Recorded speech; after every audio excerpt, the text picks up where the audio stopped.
मुंशी प्रेमचंद हिंदी साहित्य के एक ऐसे लेखक हैं जिन्होंने आम लोगों के जीवन, बचपन, गरीबी, रिश्तों और समाज की सच्चाइयों को अपनी कहानी में बहुत सुंदर ढंग से प्रस्तुत किया है।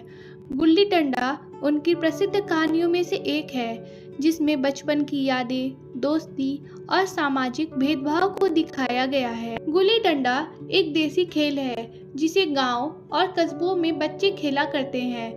कहानी का मुख्य पात्र अपने बचपन को याद करता है। बचपन में वह अपने दोस्तों के साथ गुल्ली डंडा खेला करता था। उन दोस्तों में गया नाम का एक लड़का सबसे अच्छा खिलाड़ी था। गया गरीब परिवार से था, लेकिन खेल में बहुत निपुण था। जब भी बच्चे गुल्ली डंडा खेलते, गया सबसे अच्छा खेलता और सब उससे डरते थे। कहानी का नायक और गया अच्छे मित्र थे। समय बीत जाता है। कहानी का नायक पढ़ लिखकर बड़ा अधिकारी बन जाता है और कई साल बाद अपने गांव लौटता है। गांव आकर उसे अपने बचपन और गुल्ली डंडा खेल की याद आती है। वह गया को ढूंढता है। जब उसकी मुलाकात गया से होती है, तब वह उसे देखता है कि गया अब भी गरीब और साधारण जीवन जी रहा है। दोनों पुराने दिनों को याद करते हैं। नायक कहता है कि चलो एक बार फिर गुल्ली डंडा खेलते हैं। खेल शुरू होता है। पहले की तरफ भी गया बहुत अच्छा खिलाड़ी होता है, लेकिन इस बार वह जानबूझकर पूरी ताकत से नहीं खेलता। वह अपने पुराने दोस्त और अब बड़े अधिकारी बन चुके व्यक्ति का सम्मान करता है। नायक ये बात समझ जाता है कि गया ने उसे जीतने दिया है। उसे एहसास होता है कि बचपन में दोनों के बीच जो सच्ची दोस्ती और बराबरी थी, अब समाज की ऊंच नीच और पद के कारण बदल चुकी है। यह कहानी भावुक मोड़ लेती है।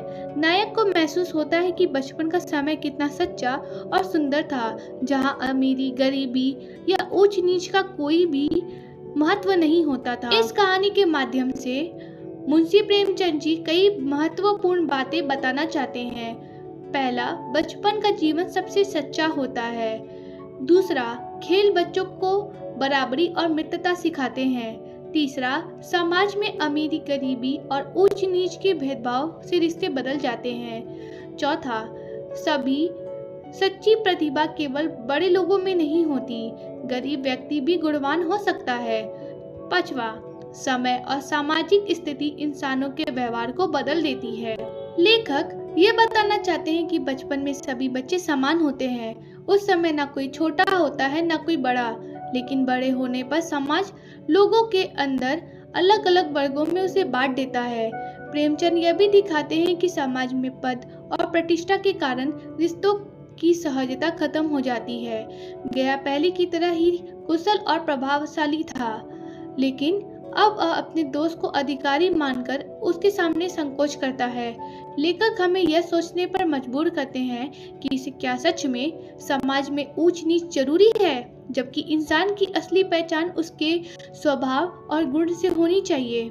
गुल्ली डंडा केवल एक खेल की कहानी नहीं, बल्कि यह बचपन, दोस्ती और सामाजिक असमानता की कहानी है। यह कहानी हमें सिखाती है कि सच्चा सुख और अपनापन बचपन की सरलता में ही छुपी होता है। प्रेमचंद ने इस कहानी के माध्यम से समाज की ऊंच नीच पर गहरा प्रभाव और प्रश्न उठाया है और इंसानियत को सबसे बड़ा मूल्य